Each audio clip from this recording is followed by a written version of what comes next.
Bien-aimé, j'ai entendu sur les réseaux sociaux un pasteur rwandais qui est en train de dire aux Tutsis, restez tranquille. Ce que nous sommes en train de faire est dans la volonté de Dieu. Il prend l'exemple d'Israël. Et Israël était soutenu par Dieu quand ils sont venus chasser les Cananéens. C'est-à-dire les enfants d'Israël étaient soutenus par Dieu quand ils sont venus chasser les habitants de Canaan. La République démocratique du Congo, ce n'est pas Canaan. La République démocratique du Congo n'est pas faite des Cananéens de cette époque-là. Ça, c'est la nation des adorateurs. Ici, c'est la nation des adorateurs. Si vous entrez dans cette pensée-là, vous serez exterminés. Vos cadavres seront abandonnés. On va vous ramasser comme des chenilles ici. Ça, c'est la nation de Dieu. Et ce peuple qui occupe cette nation, c'est un peuple reconnu par Dieu. Le peuple de Kimbangu. Là où Dieu a établi un prophète, comme Simon Kimbangu, là où Dieu a établi des prophètes, des serviteurs comme Heidi Nabala, dans cette nation, vous n'allez jamais être vainqueur dans cette nation. Jamais, au grand jamais. Si vous avez appris cette histoire-là, ne la confondez pas avec cette nation. Ne la confondez pas. Je vais vous révéler une chose.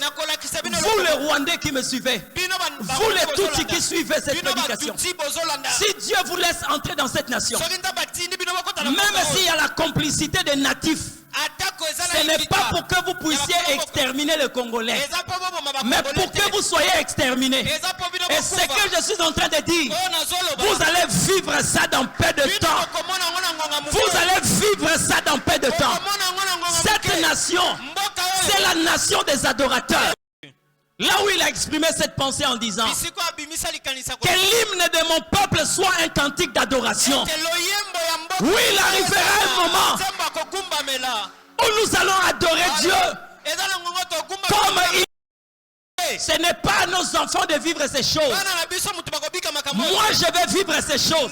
J'aurai encore des cheveux noirs sur la tête. Et vous verrez ces choses.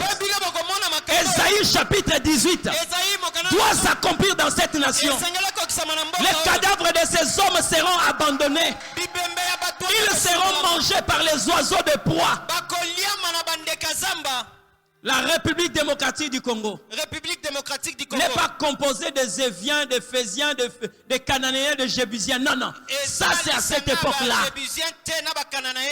Cette nation est occupée par un peuple saint, un peuple adorateur, un peuple que Dieu connaît. Alléluia. Les voix de Dieu sont insondables. Les voix de Dieu ne sont pas les voix des hommes. Et je vous assure que dans peu de temps, Dieu va confondre les calculs des hommes. Et vous connaîtrez que réellement c'est Dieu qui a parlé. La pensée de Dieu, quand il te conduit, laisse-toi conduire par le Seigneur.